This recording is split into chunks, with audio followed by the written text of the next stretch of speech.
চুল উঠতো বলে আমি তেলও দিতাম না, প্রায় দিলেই চুল ওঠে, এর জন্য কোনো তেল দিই না।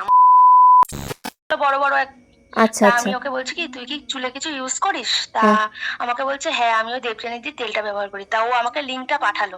আচ্ছা এবার আচ্ছা। আমি তো তোমার কাছে কতবার অ্যাড্রেস দিয়েছি, তাও কিন্তু আমি কনফার্ম করিনি। সে তো আমি এবার জানি। আমি বলছি কি হুম এবার আমার বাপের বাড়ি যেহেতু নকফুল, হুম। ওই যে মধ্যের স্কুলটার পাশে। হ্যাঁ হ্যাঁ আচ্ছা। এবার আমি বলছি কি যখন যাচ্ছি তাহলে একবার এত টাকা সব দিকে তো নষ্ট হয়, 500 টাকা নিয়েই দেখি। হুম। তাই তো এই মানে ভয়ে ভয়ে নিলাম।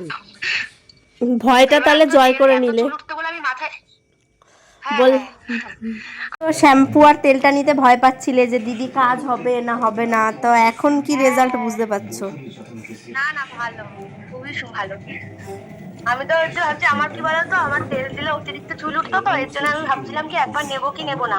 হুম এবার তাই হচ্ছে সবাই যখন রিভিউ দিচ্ছে ভালো, একজন নাই দুজন নাই ভালো বললো, সবাই তো ভালো বলছে, তাহলে নিয়ে দেখি। হুম। তার জন্যই নিয়ে দেখলাম।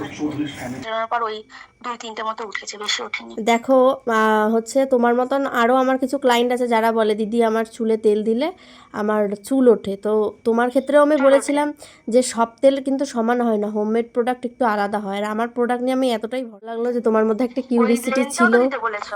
হ্যাঁ, যে তোমার মধ্যে একটা কিউরিসিটি ছিল যে হ্যাঁ, এ দেখো যদি কাজ হয়, হুম।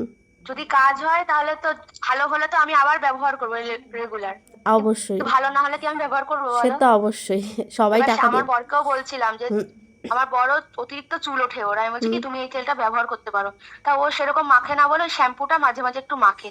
তা বলে শ্যাম্পুটা মানে মেখে দেখছি যে চুল উঠছে না, আমি বলছি তেলটাও তাহলে মাখবো আগের দিন রাতে। ওটা তো আচ্ছা। ছেলেরাও ব্যবহার করতে হ্যাঁ, পারে। এটা ছেলেরাও ব্যবহার করতে পারবে।